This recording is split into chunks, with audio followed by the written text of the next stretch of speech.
आज का बायोलॉजी का टॉपिक हमारा बायोडाइवर्सिटी।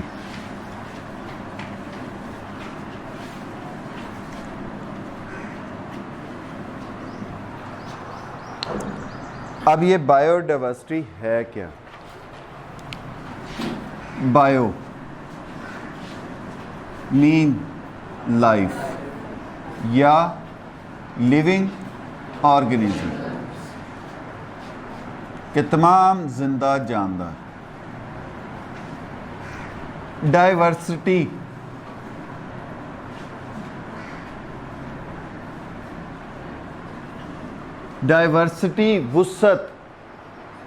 वुसअत से मुराद क्या होता है? वैरायटी। अब यहां पर इस वैरायटी किसमें हम देखेंगे? इन द स्पीशीज, जानदार एक खास स्पीशीज के दरमियान, एंड बिटवीन द स्पीशीज।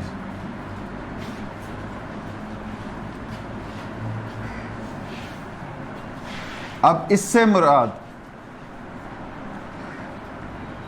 एक ही स्पीशीज के अंदर क्या वैरायटी पाई जाती है और जो मुख्तलिफ स्पीशीज हैं इनके दरमियान क्या वैरायटी पाई जा रही है, इनके दरमियान क्या एक जैसी चीज़ें, क्या मुख्तलिफ चीज़ें पाई जा रही हैं। मैं मिसाल देता हूँ बेटे। हम इंसान हैं, एक स्पीशीज़ है। ये जो बैठे हैं एक ही स्पीशीज़ है ना, एक जैसे हैं। हम में भी तो मुशाबतें और हम में भी इख्तलाफात पाए जाते हैं, फिज़िकली, स्ट्रक्चरली, मेंटली, हैबिटेट के हवाले से, डाइट इनटेक के हवाले से, डाइट पैटर्न के हवाले से। ये तो हो गया हमारी variety within the species. अब हमारे कंपैरिजन में किसी दूसरी स्पीशीज, डॉग, काऊ, हॉर्स, अब उनके दरमियान और हमारे दरमियान क्या सिमिलैरिटीज़ हैं, क्या डिफरेंसेस हैं। इस चैप्टर के अंदर हमने ये चीज़ें इन डिटेल पढ़नी। Bio mean life, diversity mean variety, within the species and among the species, within the species and among the species, that is called biodiversity. अब बेटे इस कुर्रे अर्ज पर मोर देन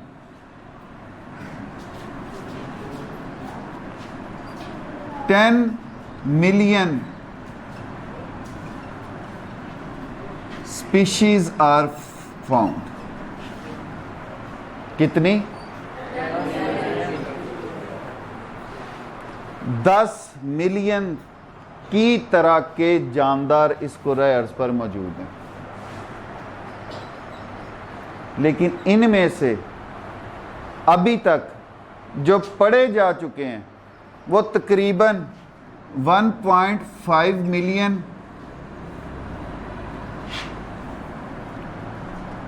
एनिमल्स और 0.5 million plant species जो हैं वो अभी तक पढ़ी जा चुकी हैं। तो ये मेरा ख्याल है तकरीबन तीसरा हिस्सा भी नहीं बनता उसका, तीसरे हिस्से से भी कम है जितनी स्पीशीज जो हैं वो मौजूद हैं। अब इतनी ज़्यादा तरह के जानदार पाए जा रहे हैं इस कुर्रे अर्ज़ पर। अब बेटे ये दोनों जो हैं पौधे और जानवर, इनके लिए आपकी छोटी क्लासेस में आपने एक टर्म पढ़ी होगी, flora and fauna. Flora and flora हम किसे कहते हैं? Diversity of plants, diversity of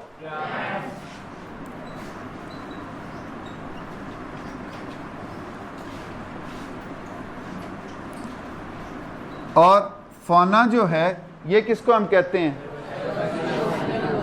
diversity of animals. अब मुझे एक बात बताओ, इनकी पौधों और जानवरों की कुर्रे अर्ज पर डिस्ट्रीब्यूशन एक जैसी है? क्यों उमर? सारी ज़मीन पर ये जितने भी फ्लोरा एंड फौना है वो एक जैसे पाए जाते हैं? नहीं। एक बात, इनकी डिवीजन सारी इस बायोस्फीयर में एक जैसी नहीं है। फिर इनकी वैरायटी भी हर जगह पर एक जैसी नहीं है। जो जानवर हमारे इलाकों में पाए जाते हैं वही जानवर पहाड़ी इलाकों में नहीं पाए जाते, और जो पहाड़ी इलाकों में पाए जाते हैं वो यहाँ पे, जो एशिया में जानवर पाए जाते हैं वो अफ्रीका में नहीं पाए जाते। ऐसा ही है ना? या यहाँ पे थोड़े हैं, वहाँ पे वो बहुत ज़्यादा हैं। जो यहाँ के जानवर हैं थोड़े, वो वहाँ पे ज़्यादा, जो वहाँ पे थोड़े हैं हो सकता है वो यहाँ पे। तो इसका मतलब क्या हुआ कि इनकी डिस्ट्रीब्यूशन एक जैसी नहीं है। Biodiversity is not distributed evenly on the earth. अब उसकी वजह क्या है? क्लाइमेट, मौसम, एल्टीट्यूड, एल्टीट्यूड से मुराद बुलंदी, मैदानी इलाके, पहाड़ी इलाके, सॉइल, मट्टी कैसी है, कौन सी स्पीशीज़ के लिए ये कारआमद है, कौन सी स्पीशीज़ के लिए ये फेवरेबल है और कौन सी के लिए नहीं है, and presence of other species.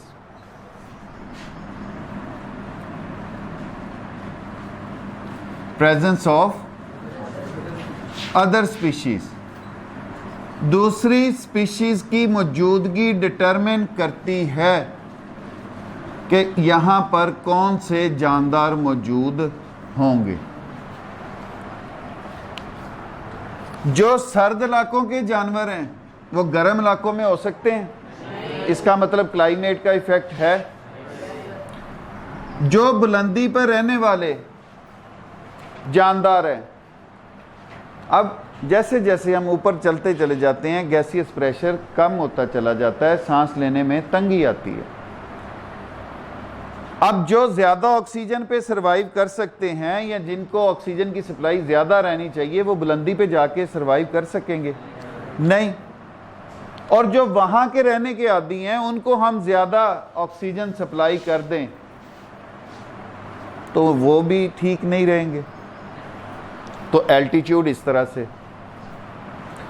सहरा के अंदर जो पौधे होते हैं वो हमारी ज़रखेज़ ज़मीन के अंदर हो सकते हैं, मट्टी वाले, तो इसका मतलब सॉइल ये भी डिटरमिन करती है कि कौन सी स्पीशीज़ मौजूद होंगी, कौन सी। प्रेजेंस ऑफ अदर स्पीशीज़, शेर ज़्यादा मौजूद हैं तो हिरन भी ज़्यादा होंगे वहाँ पे? नहीं। जब चारा ही मौजूद नहीं, चारा पौधे, पौधे भी स्पीशीज़, तो वहाँ पे उनको खाने वाले जानदार मौजूद होंगे। तो इसका मतलब क्या है? ये फैक्टर डिपेंड, बायोडाइवर्सिटी डिपेंड करती है इस फैक्टर पे कि presence of other species determine the biodiversity of that area. समझ आ गई इन बातों की? जी। Biodiversity found on earth today is the result of 4 billion years of evolution. ये जो आज हमारे पास बायोडाइवर्सिटी मौजूद है ये किसका नतीजा है? इर्तिका का। 4 बिलियन ऑफ ईयर्स एवोल्यूशन। वो कितने सालों पर मुश्तमिल है? 4 बिलियन सालों पर।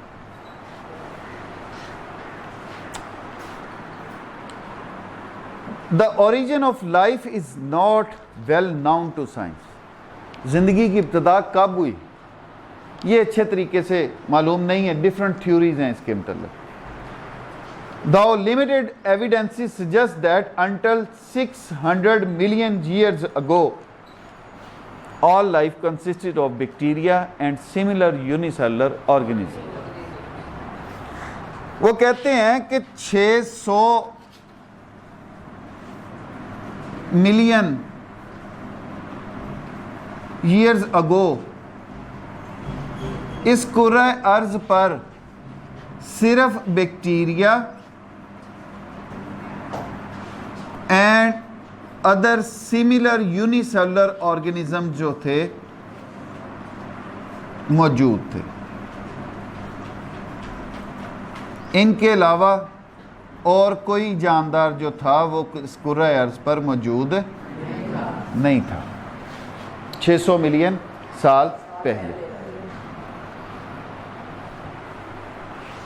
अच्छा जी, अब बेटे इस बायोडाइवर्सिटी की इंपॉर्टेंस क्या है? What is the importance of biodiversity? ये हम बुकिश नहीं चलेंगे, ये आप मुझे बताओगे। हाथ खड़े करोगे, हाथ खड़े करके मुझे जिंदा जानदारों के यूजेस बताओगे कि जिंदा जानदार हम कहाँ कहाँ इस्तेमाल कर रहे हैं। जी वलीद। अच्छा, सबसे पहली बात एज अ फूड इस्तेमाल हो रहे। जी, और जी अबू बकर रेस्पिरेशन के लिए, आप कह लो गैसियस इनटेक के लिए हम बायोडाइवर्सिटी जो है वो इस्तेमाल कर रहे हैं। अपने ऑक्सीजन जो है ले रहे हैं, कार्बन डाइऑक्साइड पौधों को दे रहे हैं, वो फिक्स करके दे रहे हैं। जी जी बेटे, जी बेटे, चलो डिफरेंट डोमेस्टिक पर्पसेस। जी, हम मेडिसिन के तौर पर पौधे भी इस्तेमाल करते हैं, जड़ी बूटियां। हम जानवरों से भी मेडिसिन जो हैं वो हासिल करते हैं। ये 10th के अंदर हम पढ़ेंगे फार्माकोलॉजी चैप्टर। जानदारों की ग्लैंडुलर प्रोडक्ट्स, मछली के जिगर का तेल, फिश लीवर ऑयल मेडिसिन के तौर पर इस्तेमाल होता है। हम ई कोलाई बैक्टीरिया को इस्तेमाल करके उससे इंसुलिन हासिल करते हैं जो कि डायबिटिक पेशेंट्स को लगाई जाती है। हम पौधों से मुख्तलिफ डायरेक्टली अद्वियात जो हैं वो हासिल करते हैं, जिनमें बहुत सारी पेन किलर्स भी शामिल हैं। जी, और क्लॉथ्स वी वियर। जी जी, सॉरी, ठीक है, मेंटेनेंस ऑफ इकोसिस्टम, वो भी बायोडाइवर्सिटी की ही बदौलत है। कोई भी एक स्पीशीज़ जो है वो किसी सिस्टम का, इकोसिस्टम का हिस्सा है, वो ख़त्म हो जाती है तो वो डिस्टर्ब करती है। बाकी पौधे ख़त्म कर दें, हम जिंदा रह लेंगे? नहीं। जी जैन।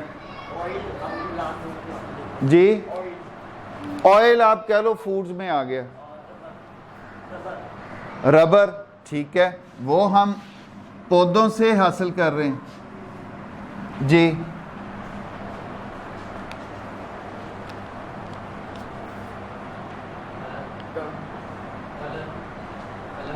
पेंट्स, ठीक है, और गम्स हो गए। जी, लकड़ी, वुड जो है वो हम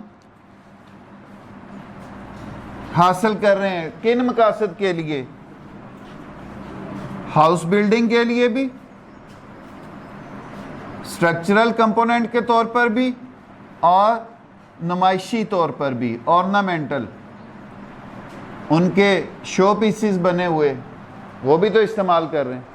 जी, गम्स होगी, रबर एंड गम्स होगी। जी, अच्छा, ज़रा मुझे लाइट माइंडेड, ये नहीं कि हम बायोलॉजी का टॉपिक पढ़ रहे हैं, कोई शय ऐसी है जो हम जिंदा जानदारों से नहीं हासिल कर रहे?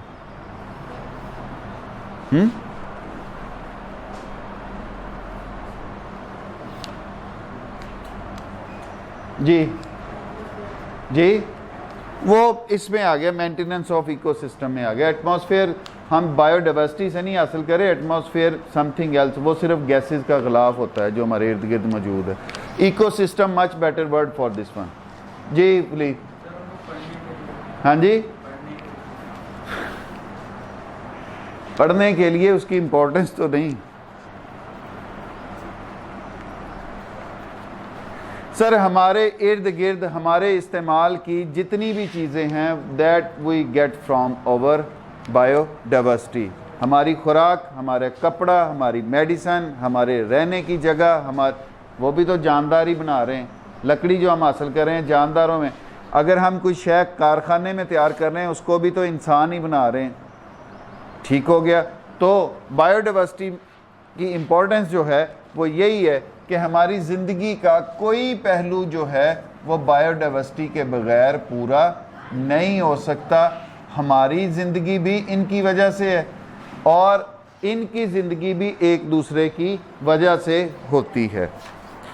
अच्छा जी, a significant proportion of drugs are derived directly और इनडायरेक्टली फ्रॉम बायोलॉजिकल सोर्सेज। अब बायोलॉजिकल सोर्सेज से मुराद पौधे और जानवर दोनों शामिल हैं।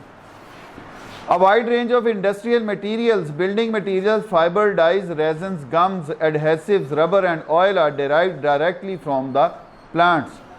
Biodiversity plays important role in making and maintaining ecosystem. Ecosystem बनाने में भी इनका किरदार है और उसको बरकरार रखने में भी।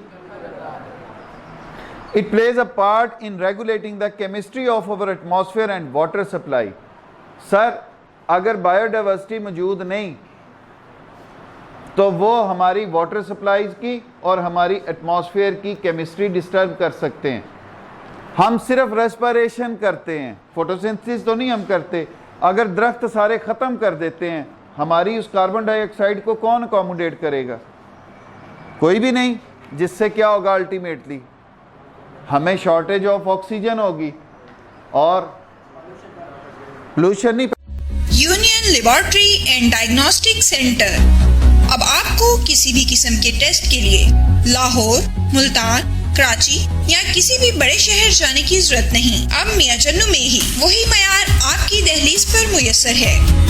लेबोरेटरी की नुमाया खसूसियात, जदीद मशीनरी, स्टेरिलाइज्ड और कुशादा माहौल, कैलिब्रीन और क्वालिटी कंट्रोल, आला तालीम याफ्ता और मुस्तनद पैथोलॉजिस्ट और लैब टेक्नोलॉजिस्ट की ज़ेरे निगरानी, जहां पर शुगर, गुर्दे, जिगर, दिल, कोलेस्ट्रॉल, पित्ना, पेशाब, हेपेटाइटिस, यरकान, औरतों और मर्दों की पोशीदा अमराज से मुतल्लिका तमाम टेस्ट इंतहाई मुनासिब फीस में किए जाते हैं।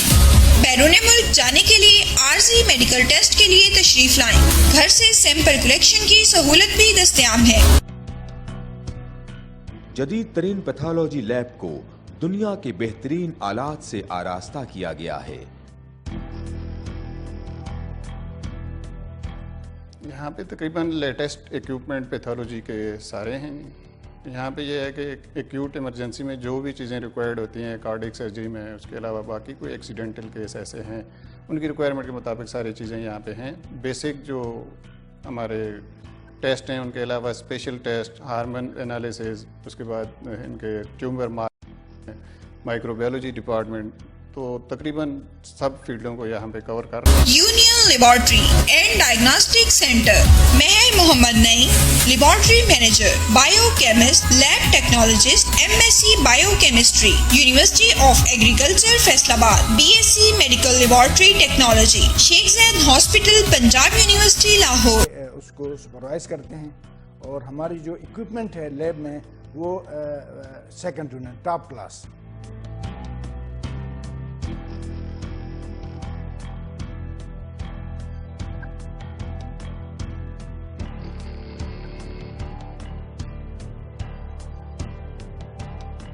फोन 065-266-2586, 0333-455-7586। पैदा होगी, फिर उस पोल्यूशन को देखने के लिए हम ही नहीं रहेंगे। Biodiversity is directly involve in recycling nutrients and providing fertile soil. हवा में नाइट्रोजन मौजूद है, तो पौधे डायरेक्टली वो इस्तेमाल नहीं कर सकते। अब उसको इस्तेमाल करने के लिए ये नाइट्रोजन नाइट्रेट्स और नाइट्राइट्स में तब्दील होती है। मुख्तलिफ बायोलॉजिकल प्रोसेसेस भी हैं, बैक्टीरिया भी इसको कर रहे हैं। थंडरस्टॉर्म लाइटनिंग जो है ये भी इसको नाइट्रोजन को उसके ऑक्साइड्स में तब्दील करती है, फिर ये ज़मीन तक पहुंचते हैं। ये ज़मीन में मौजूद बैक्टीरिया वो इसको इस काबिल बनाते हैं, इस नाइट्रोजन को, कि उसके पौधे इस्तेमाल करें, अपने बॉडी के अंदर लेके जाएं, फिर वो इस प्लांट बॉडी का जिस्म का हिस्सा बनती है, ज़मीन की ज़रखेज़ी में इजाफा कर रहे हैं। अगर वो बैक्टीरिया मौजूद नहीं, मतलब वो बायोडाइवर्सिटी मौजूद नहीं, तो ज़मीन भी ज़रखेज़ नहीं रहती। एक्सेसिव ये जो आपकी खादें हैं ये भी बैक्टीरिया को किल करने में रोल प्ले करती हैं। आपकी पेस्टिसाइड्स जो हैं, अंधाधुंध अद्वियात स्प्रे का इस्तेमाल, ये भी उनको ख़त्म करने में रोल प्ले करता है।